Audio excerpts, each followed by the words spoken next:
Hello dear friend, how are you? এসো computer শিখি টিউটোরিয়ালের পর্ব 12তে আপনাকে স্বাগতম। আমাদের আজকের টিউটোরিয়াল কিভাবে বুকমার্ক করবেন। বন্ধুরা, আমার স্ক্রিনে দেখতে পাচ্ছেন এখানে কিওয়ার্ড রিসার্চ। এখানে যদি আমি ক্লিক করি তাহলে দেখেন এহার্বস এবং গুগল ট্রেন্ডস দুইটা ওয়েবসাইট অ্যাড করা আছে। এরপরে দেখতে পাচ্ছেন আউটসোর্সিং, এখানে বেশ কিছু ওয়েবসাইট অ্যাড করা আছে। এরপরে দেখেন সওদাগর ডিজিটাল টেকনোলজি, এটা আমি লিখে সেভ করে রেখেছি, অর্থাৎ বুকমার্ক বার করে রেখেছি। এখানে দেখুন ইউটিউব সওদাগর ডিজিটাল টেকনোলজি, এটা আমার ইউটিউব চ্যানেলের নাম। এখানে দেখতে পাচ্ছেন ফেসবুক পেজ সওদাগর ডিজিটাল টেকনোলজি, এটা আমার ওয়েবসাইট সওদাগর ডিজিটাল টেকনোলজি। আমি যদি এর উপরে ক্লিক করি, দেখেন রাইট বাটনে ক্লিক করলাম, ওপেন নিউ ট্যাবে ক্লিক করলাম। ক্লিক করার সাথে সাথে আমার এখানে একটা ট্যাব ওপেন হয়ে গেল, এটা আমার ইউটিউব চ্যানেলে চলে আসলাম। এরপর আবার দেখুন, আবার যদি আমি এটাকে ক্লিক করি তাহলে দেখেন ফেসবুক পেজ, এখানে যদি আমি ক্লিক করি রাইট বাটনে, এবার ওপেন নিউ ট্যাব, সরাসরি আমার ফেসবুকের চলে আসলো, অর্থাৎ আমার ফেসবুক পেজে চলে আসলো।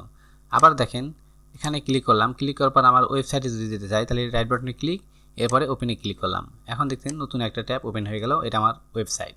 দেখতে পাচ্ছেন সওদাগর ডিজিটাল টেকনোলজি, একটু নিচের দিকে স্ক্রল করুন, এই যে দেখেন আমার ছবি, আমার সব কিছু ডিটেলস এখানে দেওয়া আছে, আমি কী কী বিষয়ে কাজ করি। আপনারা চাইলে আমার ওয়েবসাইটে ঘুরে আসতে পারেন। তো যাই হোক, এবার আমি এগুলো ক্লোজ করে দিলাম। তারপরে দেখতে পাচ্ছেন হোয়াটসঅ্যাপ, এখানে যদি আমি ক্লিক করি সরাসরি আমার হোয়াটসঅ্যাপের ভিতরে আমাকে নিয়ে যাবে। ওকে, আমার হোয়াটসঅ্যাপটি ওপেন হয়ে গেল। এখানে যদি আমি ক্লিক করি তাহলে আমি এর সাথে কী চ্যাট করলাম, আমার বন্ধুর সাথে আমি কী চ্যাট করলাম সব কিছু এখানে দেখা যাবে। তাহলে সরাসরি আমি হোয়াটসঅ্যাপে চলে আসলাম। এরপরে দেখতে পাচ্ছেন গুগল ট্রান্সলেট, এখানে ক্লিক করলে আমার গুগলে ইংলিশ থেকে বাংলা যে কোনো ভাষায় এখানে চেঞ্জ করা যাবে, এটা আমি এখানে বুকমার্ক করে রেখেছি। এরপর আবার দেখুন এখানে আমার টুইটার অ্যাকাউন্ট, আমার কোরা অ্যাকাউন্ট, অর্থাৎ প্রত্যেকটা আপনার প্রয়োজনীয় জিনিস এখানে বুকমার্ক করে রাখবেন। আপনি খোঁজাখুঁজি করার প্রয়োজন নেই, সব এখানে সেট আপ করে রাখবেন। এখানে ক্লিক করা মাত্র সেই জায়গায় আপনি ঢুকে পড়বেন। এটাকে বলা হয় বুকমার্ক। এটা একটা বুকমার্ক, এটা একটা বুকমার্ক, এটা একটা বুকমার্ক, এরকম এর প্রত্যেকটি এই যে লাইনটাতে দেওয়া আছে এটাকে বলা হয় বুকমার্ক বার। তাহলে বুকমার্ক বার কি, এই বিষয়টা আশা করি বুঝতে পেরেছেন। তো আমরা এখন দেখাবো কিভাবে আমরা এই বুকমার্ক বার সেট করব এবং একটা একটা করে বুকমার্ক করব। এখানে যদি আমি ক্লিক করি তাহলে দেখেন এখানে তিনটা, অর্থাৎ এটা একটা ফোল্ডার, এর ভিতরে অনেকগুলা সেট আপ করা আছে। আপনি যখন যেটা ক্লিক করবেন সরাসরি সেই ওয়েবসাইটে সেই জায়গাতে আপনাকে নিয়ে যাবে, এই জন্য আপনাকে কোনো খোঁজাখুঁজি করার প্রয়োজন নেই, কোনো জায়গায় সার্চ দেওয়ার প্রয়োজন নেই। এটাই হলো বুকমার্ক বার করার মেইন কারণ। তো বন্ধুরা, মূল কাজে জাম্প করার আগে আপনাদের কাছে রিকোয়েস্ট, আপনি যদি আমাদের চ্যানেল নতুন দর্শক হয়ে থাকেন তাহলে এখনই চ্যানেলটি সাবস্ক্রাইব করে বেল বাটন অন করে দিন এবং ভিডিওটি দেখে কেমন লাগলো তা অবশ্যই আপনার মতামত কমেন্টস করে জানাবেন। তো এখন আমরা বুকমার্ক করা দেখাবো। এখানে দেখতে পাচ্ছেন সার্চ অপশন, এখানে যদি আমি বিডিশপ লিখি, bdshop.com, bdshop.com লিখে সার্চ করার পর আমাদের এই ওয়েবসাইটটা ওপেন হয়ে গেল। এখন আমি যদি চাই যে আমি এই ওয়েবসাইটে বুকমার্ক করে রাখবো, যখন আমার প্রয়োজন আমি এক ক্লিকে এই ওয়েবসাইটের মধ্যে ঢুকে যাবো, কোনো সার্চ করতে হবে না, কোনো কিছু খোঁজাখুঁজি প্রয়োজন নেই। সেক্ষেত্রে এই যে এখানে দেখতে পাচ্ছেন স্টার আইকন, এখানে ক্লিক করুন। এখানে ক্লিক করার পর এখানে বিডিশপ লিখে দিলাম, লিখে দেওয়ার পর এই জায়গায় ক্লিক করার পর আপনি বুকমার্ক বার, এই যে বুকমার্কস বার এর উপরে ক্লিক করুন। ক্লিক করার পর ডানে ক্লিক করুন। ডানে ক্লিক করলে আমাদের এটা অলরেডি বুকমার্ক হয়ে গেছে। তো এখন আমরা একটা নিউ ট্যাব নিব। নিউ ট্যাব নেওয়ার পর দেখতে পাচ্ছেন এই যে বিডি শপ। এখন যদি এখানে আমি রাইট বাটনে ক্লিক করে ওপেন নিউ ট্যাবে দিই তাহলে সরাসরি আমার বিডি শপের মধ্যে নিয়ে আসলো। এটাই হলো প্রসেস। তো যাই হোক, আরেকটা অপশন দেখায়, এটা আমি ক্লোজ করে দিলাম। এবার আমরা মেইন অপশনে চলে আসলাম, অর্থাৎ প্রথম যে ধাপে ছিলাম সেখানে আসলাম। তো বিডি শপে আসার পরে আমরা একটা পণ্য সাপোজ আমরা নিব, সাপোজ এই পণ্যটাই আমরা নিব বয়া মাইক্রোফোন। তাহলে এটা ওপেন করলাম, এই লিঙ্কটায় যে এখন যে বয়া মাইক্রোফোন দেখতে পাচ্ছেন এই যেটা, এই লিঙ্কটা আমি সেভ করে রাখবো, অর্থাৎ বুকমার্ক করে রাখবো যে এটা আমি কিনবো বা আমার প্রয়োজন, আমি যে কোনো সময় যেন এক ক্লিকে ঢুকতে পারি। তাহলে এই যে এটা হচ্ছে লিঙ্ক, তাহলে এই লিঙ্কটা এই যে বুকমার্ক, এখানে ক্লিক করুন। এখানে ক্লিক করার পর এখানে আপনি নামটা চেঞ্জ করে দিতে পারেন, এটাও রাখতে পারেন। যেহেতু এই নামটা অনেক বড় তাই আমি সংক্ষিপ্তভাবে একটা লিখে রাখছি, সাপোজ বয়া বয়া মাইক্রোফোন। ওকে, বয়া মাইক্রোফোন লেখার পরে ডানে ক্লিক করুন। ডানে ক্লিক করলে আমার এটা কিন্তু সেভ হয়ে গেছে। এখন আমরা নিউ ট্যাবে যাই, যাওয়ার পরে দেখি এ দেখেন প্রথমে আমরা সেভ করেছিলাম বিডি শপ, এই যে বিডি শপ, এরপরে লিখে রাখলাম বয়া মাইক্রোফোন। এখানে ক্লিক করলে সরাসরি আমরা ওই জায়গায় চলে যাব। তো এইভাবে আপনারা একটা একটা করে বুকমার্ক করে রাখতে পারবেন। ওকে, এখন দুইটা আমরা বুকমার্ক করে রাখলাম, একটা বিডি শপ, একটা বয়া মাইক্রোফোন। এখন যদি এটা আমরা ক্লোজ করতে চাই, না এটা আমার প্রয়োজন নেই, আমি ডিলিট করবো, সেক্ষেত্রে কীভাবে করবেন? সেটা করার জন্য এই যে এখানে দেখতে পাচ্ছেন থ্রি ডট আইকন, এর উপরে ক্লিক করুন। ক্লিক করার পর এই যে বুকমার্ক অ্যান্ড লিস্ট, এখানে কার্সার রাখার পর একটু বাম দিকে দেখেন এখানে বুকমার্ক ম্যানেজার, এরপরে ক্লিক করুন। এরপরে ক্লিক করার পর এখানে সবগুলো আমার ফোল্ডার আমি যা যা বুকমার্ক করে রেখেছি সবগুলো এখানে দেখা যাবে। এখান থেকে এখন কোনটা ক্লোজ করবো? বয়া মাইক্রোফোন, এটা আমি ডিলিট করতে চাই, তাহলে এই থ্রি ডটের এখানে ক্লিক করুন। ক্লিক করার পর এখানে দেখতে পাচ্ছেন ডিলিট, এখানে ডিলিট করে দিন। তাহলে দেখেন এখান থেকে চলে গেছে, ডিলিট হয়ে গেছে। আবার বিডি শপ এটাও আমি ডিলিট করব।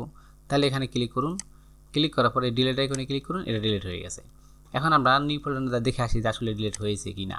এখন দেখেন এখানে বিডি শপ, তারপর বয়া মাইক্রোফোন যে আমি সেভ করে রেখেছিলাম সেই দুটো চলে গেছে।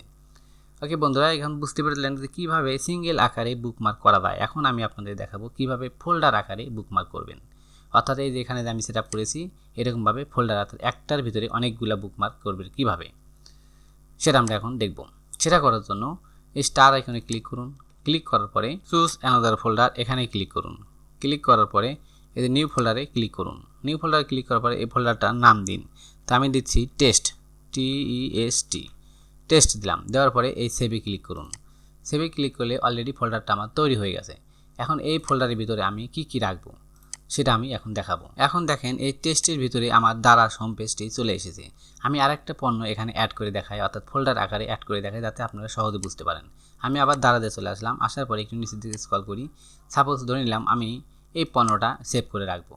সেক্ষেত্রে কী করতে হবে, এখানে দেখতে পাচ্ছেন এই পণ্যের লিঙ্ক হলো এটা। তাহলে এই বুকমার্ক আইকনে এখানে ক্লিক করুন।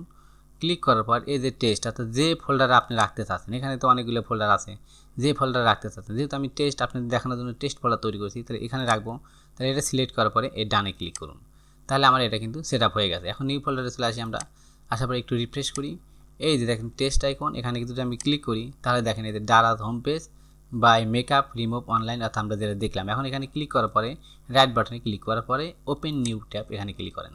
তাহলে দেখেন আমার এই যে পাউডারের ছবিটা চলে এসেছে, অর্থাৎ আমি যেটা সেভ করলাম। আরেকটা দেখেন, সেটা হলো এখানে ক্লিক করার পরে এই প্রথমটা যদি ক্লিক করি তাহলে ওপেন নিউ ট্যাব ক্লিক করার পরে দেখেন আমাদের সরাসরি দারাজের ওয়েবসাইটে চলে আসলো।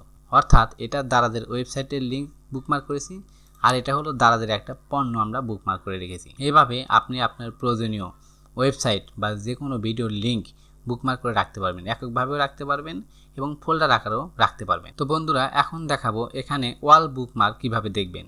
ওয়াল বুকমার্ক করার জন্য স্টার আইকনে ক্লিক করুন। ক্লিক করার পর এখানে ক্লিক করুন।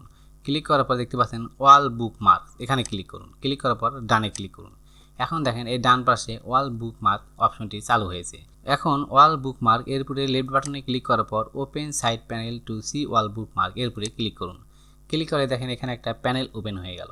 এই প্যানেলে আপনি দেখতে পারবেন কতগুলো ফোল্ডার আপনার আছে, কোন ফোল্ডারে কি কি রেখেছেন। যেমন বুকমার্ক বার, অর্থাৎ এই যেটা কয় বুকমার্ক বার, এই বারের ভিতরে আমি কি কি রেখেছি তা ক্লিক করলে ওপেন হয়ে যাবে। ওপেন হওয়ার পর এই ফোল্ডারের ভিতরে এদের কতগুলো ফোল্ডার এখানে আছে। এখন আমরা এই টেস্ট আইকনে যদি ক্লিক করি, যেহেতু এটা আমরা তৈরি করেছি তাহলে আপনাদের বুঝতে সহজ হবে। তাহলে এর উপরে আবার ক্লিক করেন। ক্লিক করার পর দেখেন এই যে এই দুইটা আমরা রেখেছি, দারাজ হোম পেজ আর একটা এই যে মেকআপের জন্য যে পাউডার সেটা একটা রেখেছি, অর্থাৎ এখানে শর্টকাট আকারে দেখার জন্য। এখানেও আপনি ক্লিক করে দেখতে পারবেন, এখানে আপনি দেখতে পারবেন। এখান থেকে আপনি ডিলিটও করতে পারবেন। তো এখানে ক্লিক করলাম। ক্লিক করার পরে এই যে ডিলিট আইকন, এটা যদি আমি ডিলিট দিই তাহলে আমার এটা ডিলিট হয়ে গেল। আবার এটা ক্লোজ করে দিলাম। আর একটা অপশন দেখায় আপনাদের, অর্থাৎ ডিলিটের আরেকটা অপশন, এই যে থ্রি ডট আইকন এখানে ক্লিক করুন। ক্লিক করার পর বুকমার্কস অ্যান্ড লিস্ট এর উপরে ক্লিক করুন। ক্লিক করার পর দেখেন বুকমার্ক ম্যানেজার, এখানে ক্লিক করুন। এখানে ক্লিক করলে এখানে সবগুলো অপশনই দেখা যাবে। এই যে টেস্ট যদি আমি ডিলিট করতে চাই তাহলে এখানে ক্লিক করার পরে এই যে ডিলিট, এটা দিলে এই ফোল্ডারটাই আমার ডিলিট হয়ে যাবে। তো আমি ডিলিট দিলাম, দেখেন টেস্ট চলে গেছে। এখন আমরা নিউ ট্যাবে যা দেখি যে এখানে যে টেস্ট লেখা ছিল সেটা কিন্তু এখন আর নেই। অর্থাৎ আমরা যে টেস্ট নামে একটা বুকমার্ক বার সেট করেছিলাম, ফোল্ডার সেট করেছিলাম, সেটা কিন্তু এখন আর নেই, সেটা ডিলিট হয়ে গেছে। এইভাবে আপনি আপনার প্রয়োজনীয় ওয়েবসাইট বা ভিডিও আপনি এভাবে লিঙ্ক আপ করে রাখতে পারবেন, অর্থাৎ বুকমার্ক করে রাখতে পারবেন। আশা করি ভিডিওটি বুঝতে পেরেছেন। ভিডিওটি কেমন লাগলো তা অবশ্যই কমেন্টস করে জানাবেন। আজকের ভিডিও এই পর্যন্তই। আগামী পর্বে আপনাদের জন্য থাকছে কিভাবে ইনকগনিটো উইন্ডোজ চালু করবেন। সে পর্যন্ত ভালো থাকুন, সুস্থ থাকুন। আল্লাহ হাফেজ।